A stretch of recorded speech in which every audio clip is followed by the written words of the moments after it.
ಅನ್ವಯ ನಾವು ಪ್ರತಿ ಇಲಾಖೆಯಲ್ಲಿ SC/ST ಅನುದಾನನ ನಿರ್ವಹಿಸಲಿಕ್ಕೆ ಸೆಪರೇಟ್ ಖಾತೆಯನ್ನು ಹೊಂದಿರಬೇಕು.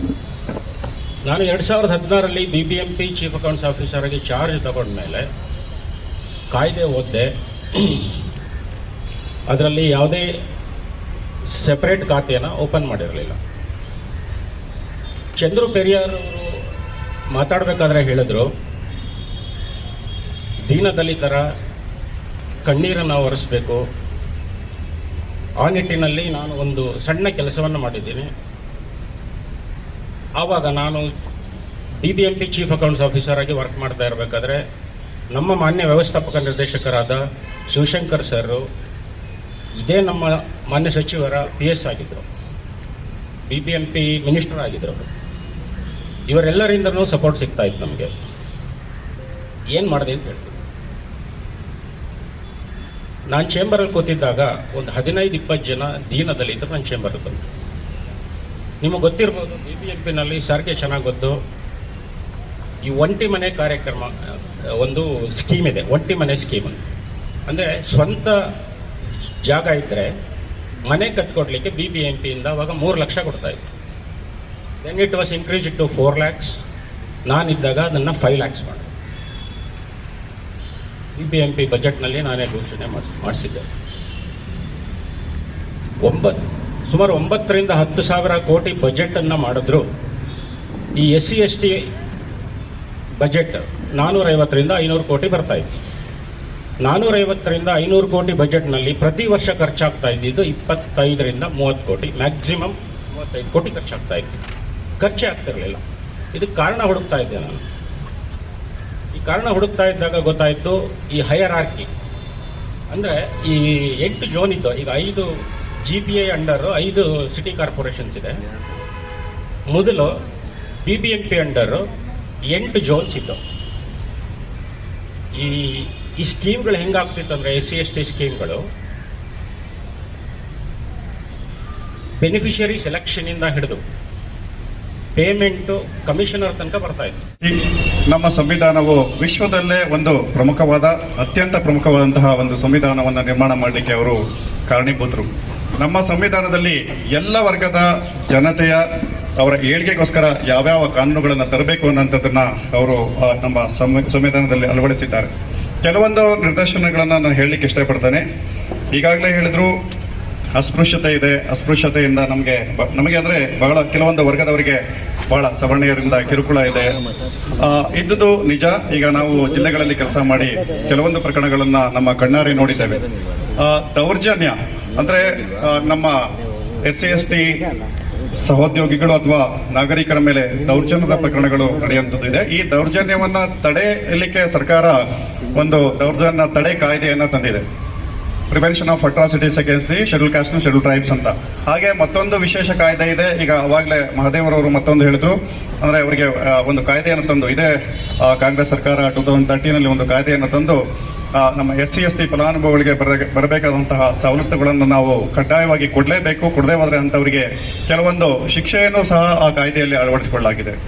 ಮತ್ತೆ ಇನ್ನೊಂದು ಲ್ಯಾಂಡ್ ಲಾಸ್ಗೆ ಸಂಬಂಧಪಟ್ಟಂದ್ರೆ prevention of transfer of certain lands ಅಂದ್ರೆ prohibition of transfer of certain lands ಅಂತ ಅಂದ್ಬಿಟ್ಟು PTCL ಆಕ್ಟ್ ಅಂತ ಇದೆ. PTCL ಆಕ್ಟ್ 1978 ಕೆಲವರಿಗೆ ಗೊತ್ತಿರಬಹುದು. ನಾವು ಜಿಲ್ಲೆಗಳಲ್ಲಿ ಕೆಲಸ ಮಾಡಬೇಕಾದ್ರೆ ಏನಾಗ್ತದೆ, ಒಂದು SC/ST ಫಲಾನುಭವಿಗಳಿಗೆ ಸರ್ಕಾರದಿಂದ ಜಮೀನು ಮಂಜೂರಾಗಿರುತ್ತೆ. ಮಂಜೂರಾದಂತಹ ಸಂದರ್ಭದಲ್ಲಿ ಅವರ ಅನಕ್ಷರತೆಯನ್ನು ಅಥವಾ ಮುಕ್ತತೆಯನ್ನ ಒಂದು ಎನ್ಕ್ಯಾಶ್ ಮಾಡಿಕೊಂಡು ಆ ಜಮೀನನ್ನ ಬೇರೆಯವರು ಖರೀದಿ ಮಾಡಿಕೊಂಡಿರುವಂತಹ ಪ್ರಸಂಗಗಳು ಬಹಳಷ್ಟಿದೆ.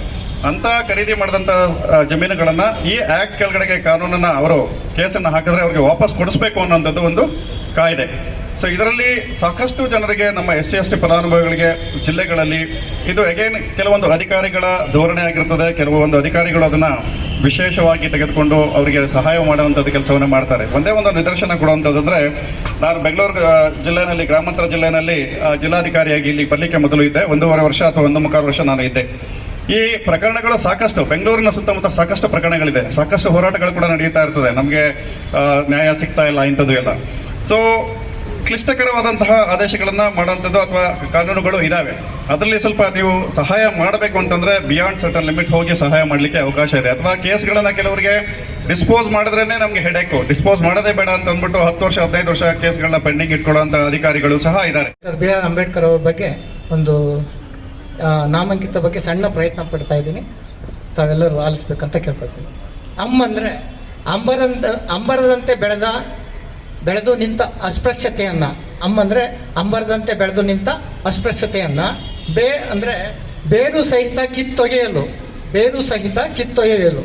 ಅಂದರೆ ಡಮರುಗು ಸಾರಿದ, ಅಂದರೆ ಕಾನೂನು ಸಂವಿಧಾನ ರೂಪಿಸಿದ, ಅಂದರೆ ರೂವಾರಿ ಡಾಕ್ಟರ್ ಬಿ ಆರ್ ಅಂಬೇಡ್ಕರ್. ಧನ್ಯವಾದಗಳು. ಸ್ವತಃ ತಾನೇ ನುಡಿದಂತಹ ಹೇಳಿಕೆಗೆ ಬದ್ಧರಾಗಿ ಬಾಬಾ ಸಾಹೇಬ್ ಅಂಬೇಡ್ಕರ್ ಅವರು ತಮ್ಮ ಜೀವನದುದ್ದಕ್ಕೂ ಅವ್ರು ತೀರ್ಕೊಂಡು 135 ವರ್ಷಗಳಾಗಿದ್ದಾವೆ. ಆದರೂ ಸಹ ಇವತ್ತಿಗೂ ಬಾಬಾ ಸಾಹೇಬರ ಚಿಂತನೆಗಳು ಪ್ರಸ್ತುತತೆಯನ್ನ ಕಂಡುಕೊಂಡಿದ್ದಾವೆ. ಅದಕ್ಕೆ ಕಾರಣ ಬಾಬಾ ಸಾಹೇಬರಲ್ಲಿದ್ದಂತಹ ಅಗಾಧವಾದಂತಹ ಮೇಧಾಶಕ್ತಿ, ಜ್ಞಾನ, ಅವರ ಪರಿಶ್ರಮ. ದಿನನಿತ್ಯ 18 ಗಂಟೆಗಳ ಕಾಲ ಹಗಲು ರಾತ್ರಿ ಎನ್ನದೆ ಈ ದೇಶದ ಪ್ರಪಂಚದ ಜ್ಞಾನ ಶಾಖೆಗಳನ್ನ ಅರಗಿಸಿಕೊಂಡು ಈ ದೇಶದ ಸರ್ವ ಸಮಸ್ಯೆಗಳಿಗೆ ನಾನು ಮದ್ದನ್ನ ಕಂಡುಹಿಡಿಯಬೇಕು, ಈ ದೇಶದ ನೊಂದವರ ಕಣ್ಣನ್ನ ಒರೆಸ್ತಕ್ಕಂಥ ಕೆಲಸವನ್ನ ನಾನು ಮಾಡಬೇಕು. ನಾನು ಬಾಲಕನಾಗಿದ್ದಾಗ ರೈಲಿನಲ್ಲಿ ಹೊರದಬ್ಬಿಸ್ಕೊಂಡಂತ ಸನ್ನಿವೇಶ, ಮತ್ತೆ ಕುದುರೆ ಗಾಡಿಯಲ್ಲಿ ಹೋಗ್ತಾ ಇರ್ಬೇಕಾದ್ರೆ ಅಸ್ಪೃಶ್ಯ ಅನ್ನೋ ಕಾರಣಕ್ಕೆ ಅವರನ್ನ ಹೊರದಬ್ಬಿಸಿದಂತ ಸನ್ನಿವೇಶಗಳನ್ನ ಬಾಬಾ ಸಾಹೇಬರು ಬಹಳ ದುಃಖದಿಂದ ಬರ್ಕತ್ತಾರೆ ತಮ್ಮ ಆತ್ಮಕಥನದಲ್ಲಿ.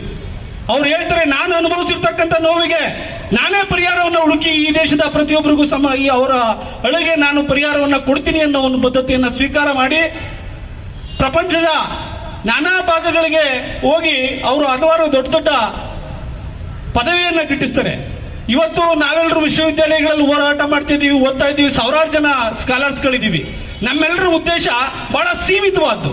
ಬಹುಶಃ ಒಂದೇ ಒಂದು ಸಣ್ಣ ಸರ್ಕಾರಿ ನೌಕರರಿ ಅಥವಾ ನನ್ನ ಕುಟುಂಬಕ್ಕೆ ಆಗ್ಬೇಕಾದಂತ ಎಲ್ಲ ರೀತಿ ಗೌರವಗಳು ಸಿಕ್ಕಿದ್ರೆ ನಾನು ಬಹುಶಃ ರಿಲ್ಯಾಕ್ಸ್ ಆಗ್ಬಿಡ್ತೀನಿ. ಇವತ್ತಿನ ಯುವ ಜನತೆಯ ಮನಸ್ಥಿತಿ ಮತ್ತೆ ಇವತ್ತಿನ ಸಮಾಜದ ಮನಸ್ಥಿತಿಯು ಹಾಗೆ ಇದೆ. ಆದ್ರೆ ಬಾಬಾ ಸಾಹೇಬರು 100 ವರ್ಷಗಳ ಹಿಂದೆ ಈ ರೀತಿ ಯೋಚನೆ ಮಾಡಿರ್ಲಿಲ್ಲ. ಅಸ್ಪೃಶ್ಯ ಜನಾಂಗಗಳಲ್ಲಿ ಮೊಟ್ಟ ಮೊದಲ ವಿದ್ಯಾರ್ಥಿಯಾಗಿ ಮೆಟ್ರಿಕ್ಯುಲೇಷನ್ ಪಾಸ್ ಮಾಡಿ ಎಲ್ಫಿಂಟನ್ ಕಾಲೇಜ್ನಲ್ಲಿ ಓದ್ಕೊಂಡು ದೇಶ ವಿದೇಶಗಳಲ್ಲಿ ವಿಶೇಷವಾಗಿ ಬ್ಯಾರೆಟ್ಲಾ ಅಂತ ಪ್ರಪಂಚದ ಟಫೆಸ್ಟ್ ಡಿಗ್ರಿಯನ್ನ ಪಡ್ಕೊಂಡು ಬಾಬಾ ಸಾಹೇಬರು ಭಾರತ ದೇಶಕ್ಕೆ ಮರಳಿದಾಗಲೂ ಸಹ ಬಾಬಾ ಸಾಹೇಬರ ಮೇಲೆ ಇದ್ದಂತಹ ಜಾತಿ ಕಳಂಕ ತೊಳೆದಾಕಕ್ಕೆ ಸಾಧ್ಯ ಆಗಿಲ್ಲ. ಆಗ ಬಾಬಾ ಸಾಹೇಬರು ಹೇಳಿದ್ರು, ಈ ದೇಶ ಜಾತಿಯನ್ನ ಆಸುವಕ್ಕಾಗಿ ಒತ್ಕೊಂಡ್ಬಿಟ್ಟಿದೆ, ಈ ದೇಶದಲ್ಲಿ ಮನುಷ್ಯತ್ವದಿಂದ ಯಾರು ನಡ್ಕೊಂಡ್ರು ಅವ್ರಿಗೆ ಬೆಲೆ ಸಿಗ್ತಾ ಇಲ್ಲ ಅಂತೇಳಿ ಕಣ್ಣೀರು ಹಾಕಿದ್ರು. ಬಂಧುಗಳೇ, 1918ರಲ್ಲಿ ಬಾಬಾ ಸಾಹೇಬರು ಅಧಿಕೃತವಾಗಿ ಕೆಲವು ತಮ್ಮ ವಿದ್ಯಾಭ್ಯಾಸವನ್ನ ಮುಗಿಸ್ಕೊಂಡು ಭಾರತಕ್ಕೆ ಬರ್ತಾರೆ. ಮೊದಲು ಮೂಕನಾಯಕ ಅನ್ನೋ ಪತ್ರಿಕೆಯನ್ನು ಆರಂಭ ಮಾಡ್ತಾರೆ. ಮೂಕನಾಯಕ, ಬಹಿಷ್ಕೃತ ಭಾರತ, ಸಮತಾ, ಜನತಾ ಅಂತಕ್ಕಂಥದ್ದು 4 ಬಾಬಾ ಸಾಹೇಬರು ಆರಂಭ ಮಾಡಿದಂಥ ಪತ್ರಿಕೆಗಳು. ನೀವು ಅದನ್ನು ಗಮನಿಸಬೇಕು. ಮೂಕನಾಯಕ ಅಂತಕ್ಕಂಥದ್ದು ಈ ದೇಶದ ಅದಾಗಲೇ ಭಾರತ ದೇಶದಲ್ಲಿ ಸ್ವತಂತ್ರ ಹೋರಾಟ ನಡೀತಾ ಇತ್ತು. ಆ ಹೋರಾಟದ ಮುನ್ನೆಲೆಯಲ್ಲಿ ಇದ್ದವರೆಲ್ಲ ದೊಡ್ಡ ದೊಡ್ಡ ಸಮುದಾಯಗಳಿಂದ ಬಂದಂಥವ್ರು, ದೊಡ್ಡ ದೊಡ್ಡ ಸಾಂಸ್ಕೃತಿಕ ಹಿರಿಮೆ ಇರ್ತಕ್ಕಂಥ ಸಮುದಾಯಗಳನ್ನ ಪ್ರತಿನಿಧಿಸ್ತಾ ಇರ್ತಕ್ಕಂಥವ್ರು. ಆದ್ರೆ ದಲಿತ ವರ್ಗ, ಕಾರ್ಮಿಕ ವರ್ಗ, ಮಹಿಳಾ ವರ್ಗ, ಅಸ್ಪೃಶ್ಯ ಬಹುಸಂಖ್ಯಾತ ವರ್ಗ ಆಗಿರ್ತಕ್ಕಂಥ ಈ ದೇಶದ ಮೂಲ ನಿವಾಸಿಗಳ ಪ್ರತಿನಿಧಿತ್ವ ಎಲ್ಲೂ ಸ್ವಾತಂತ್ರ್ಯ ಹೋರಾಟದಲ್ಲಿ ಕಂಡು ಬರ್ತಾ ಇರಲಿಲ್ಲ. ಆ ವಿಚಾರದಲ್ಲಿ ಬಾಬಾ ಸಾಹೇಬರಿಗೆ ಬಹಳ ಅಸಹನೆ ಇತ್ತು. ಈಗಲೂ ಅದು ಆ ಪರಿಪಾಠ ಮುಂದುವರೆದಿದೆ. ಡಾಕ್ಟರ್ ಬಿ ಆರ್ ಅಂಬೇಡ್ಕರ್ ಅವರ ಜಯಂತಿ ಕಾರ್ಯಕ್ರಮಕ್ಕೆ ಬಂದು ಈ ಕಾರ್ಯಕ್ರಮವನ್ನು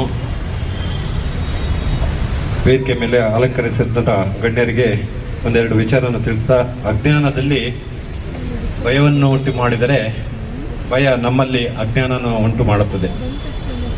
ಈ ಎರಡನ್ನು ಓಡಿಸುವ ಏಕೈಕ ಅಸ್ತ್ರವೇ ವಿದ್ಯೆ ಎಂದು ಜಗತ್ತಿಗೆ ಸಾರಿದ ಡಾಕ್ಟರ್ ಬಿ ಆರ್ ಅಂಬೇಡ್ಕರ್ ಅವರ 135ನೇ ಜನ್ಮ ಜಯಂತಿ ಕಾರ್ಯಕ್ರಮಕ್ಕೆ ಆಗಮಿಸಿ ತಮ್ಮ ಅಮೂಲ್ಯವಾದ ಸಮಯವನ್ನು ನೀಡಿ ಈ ಕಾರ್ಯಕ್ರಮವನ್ನು ಯಶಸ್ವಿಗೊಳಿಸಿದಂಥ ನಮ್ಮ ಕಂಪನಿಯ ವ್ಯವಸ್ಥಾಪಕ ನಿರ್ದೇಶಕರು ಡಾಕ್ಟರ್ ಶ್ರೀ ಶಿವಶಂಕರ್ ಎನ್ ಅವರವರಿಗೆ ಈ ವೇದಿಕೆಯ ಪರವಾಗಿ, ಆಯೋಜಕರ ಪರವಾಗಿ, ಬೇವಿಕಾಂ ವತಿಯ ಪರವಾಗಿ ವಂದನೆಗಳನ್ನು ಅರ್ಪಿಸುತ್ತಿದ್ದೇನೆ. ಎಲ್ಲರಿಗೂ ಡಾಕ್ಟರ್ ಬಿ ಆರ್ ಅಂಬೇಡ್ಕರ್ ಅವರ ಜನ್ಮದಿನಾಚರಣೆಯ ಶುಭಾಶಯಗಳು. ನಾನು ಬೆವಿಕಮ್ನಲ್ಲಿ ಪ್ರಧಾನ ವ್ಯವಸ್ಥಾಪಕರಾಗಿ ಕಾರ್ಯನಿರ್ವಹಿಸ್ತಾ ಇದ್ದೀನಿ. ಈ ದಿನ ಅಂಬೇಡ್ಕರ್ ಅವರ ಒಂದು ಕಾಣಿಕೆಗಳ ಬಗ್ಗೆ ಮಾತಾಡಲಿಕ್ಕೆ ನನಗೆ ತುಂಬ ಖುಷಿಯಾಗುತ್ತೆ. ಅವರ ಜನ್ಮದಿನಾಚರಣೆಯ ಸಂದರ್ಭದಲ್ಲಿ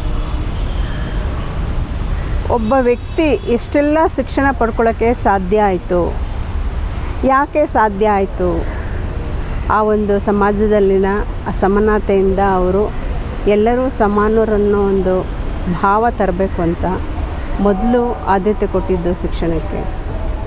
ಅವ್ರನ್ನ ಮ್ಯಾನ್ ಆಫ್ ನಾಲೆಡ್ಜ್ ಅಂತ ಹೇಳ್ತಾರೆ.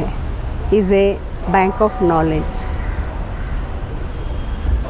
ಇವರು ಭಾರತಕ್ಕೆ ಕೊಟ್ಟಿರೋ ಕೊಡುಗೆಗಳಂತಂದರೆ 1-2 ಅಂತ ಹೇಳೋಕ್ಕಾಗಲ್ಲ. ಅವರ ಮೂಲ ಮಂತ್ರ ಏನು ಅಂತಂದರೆ ಎಲ್ಲರೂ ಸುಶಿಕ್ಷಿತರಾಗಿರಬೇಕು, ಸಂಘಟಿತರಾಗಿರಬೇಕು, ಹಾಗೂ ಸಮಾಜದ ಎಲ್ಲ ಸ್ತರದ ಜನ ಸಮಾನತೆಯನ್ನು ಕಾಯ್ದುಕೊಳ್ಬೇಕು ಅಂತ. ಅವರು ಭಾರತಕ್ಕೆ ಒಂದು ಸಂವಿಧಾನ ಕೊಟ್ಟಿದ್ದಾರೆ. ಸಂವಿಧಾನ ಅಂತಂದರೆ ನಮ್ಮ ಈ ಒಂದು ಶ್ರೇಷ್ಠ ಜನ್ಮವಾದ ನಮ್ಮ ಮನುಷ್ಯ ಜನ್ಮದಲ್ಲಿ ಒಂದು ಜೀವನಾಡಿ, ರಕ್ತನಾಡಿ ಥರ ಒಂದು ಕಾನ್ಸ್ಟಿಟ್ಯೂಷನ್ ಅಂತ ನಾನು ಅನಿಸುತ್ತೆ. ಈ ಒಂದು ಜೀವಕ್ಕೆ ರಕ್ತನಾಡಿಗಳು ಎಷ್ಟು ಅಗತ್ಯವಾಗಿರುತ್ತೆ, ಹಾಗೆ ನಮ್ಮ ಕಾನ್ಸ್ಟಿಟ್ಯೂಷನ್ಸ್ ಕೂಡ ಒಂದು ಅಗತ್ಯತೆಯ ಒಂದು ಗ್ರಂಥವಾಗಿದೆ. ಈ ಕಾನ್ಸ್ಟಿಟ್ಯೂಷನಲ್ಲಿ ಮಹಿಳೆಯರಿಗಾಗಲಿ, ಮಕ್ಕಳ ರಕ್ಷಣೆಗಾಗಲಿ, ರಾಜಕೀಯವಾಗಿ ಶಾಸಕಾಂಗ ಕಾರ್ಯಾಂಗದ ಎಲ್ಲ ವಿಧೇಯಕಗಳನ್ನ ಕೊಟ್ಟಿದ್ದಾರೆ. ಲೇಬರ್ ಆ್ಯಕ್ಟ್ಸ್ ಇದೆ, ಲ್ಯಾಂಡ್ ರಿಫಾರ್ಮ್ಸ್ ಇದೆ, ಫ್ಯಾಕ್ಟ್ರೀಸ್ ಆ್ಯಕ್ಟ್ಸ್ ಇದೆ, ಮತ್ತು ಇವತ್ತಿನ ದಿನ ಏನು RBI ಆಗಲಿ ಅಥವಾ ಹಣಕಾಸಿನ ವ್ಯವಸ್ಥೆ ಆಗಲಿ ಅದನ್ನೆಲ್ಲ ಅವ್ರ ಕಾಲದಲ್ಲೇ ರೂಪಿಸಿ ಅದಕ್ಕೊಂದು ಮಾದರಿಯಾಗಿ ಕಾನ್ಸ್ಟಿಟ್ಯೂಷನ್ನ ನಮಗೆ ಕೊಟ್ಟಿದ್ದಾರೆ. ಹೆಣ್ಮಕ್ಳು ನಾವು ಯಾವತ್ತೂ ಅವ್ರಿಗೆ ಅಭಾರಿಯಾಗಿರಬೇಕು. ಒಂದು ಹೆರಿಗೆ ಭತ್ಯೆ ಇರ್ಬೋದು, ಇತ್ತೀಚಿನ ದಿನಗಳಲ್ಲಿ ಕೂಡ ಒಂದು ವಿಧೇಯಕ ಮಾಡಿದ್ದಾರೆ, ಋತುಚಕ್ರ ರಜೆ ಅಂತ. ಇದೆಲ್ಲ ನಮಗೆ ಅವತ್ತೇ ಕಾನ್ಸ್ಟಿಟ್ಯೂಷನಲ್ಲಿ ಒದಗಿಸ್ಕೊಟ್ಟಿರುವಂಥ ಒಂದು ಹಕ್ಕು. ಫ್ರೀಡಮ್ ಆಫ್ ಸ್ಪೀಚ್, ಇದು ಯಾವತ್ತೂ ಸಮಾಜದ ಯಾವುದೇ ಒಂದು ಅನ್ಯಾಯಕ್ಕೆ ಅಥವಾ ಯಾವುದೇ ಒಂದು ಅಸಮಾನತೆಗೆ ನಾವು ಈ speech of right to speech ಅಂತ ಏನಿದೆ ಅದನ್ನು ನಮಗೆ ಕೊಟ್ಟಿದ್ದಾರೆ ಅವರು. ಸಮಾಜದಲ್ಲಿ ಏನಾದರೂ ಅನ್ಯಾಯ ಆದರೆ ಅದನ್ನು ಧ್ವನಿ ಎತ್ತಿ ಮಾತಾಡೋ ಅಂಥ ಒಂದು ಹಕ್ಕು ನಮಗೆ ಕಾನ್ಸ್ಟಿಟ್ಯೂಷನಿಂದ ಸಿಕ್ಕಿದೆ.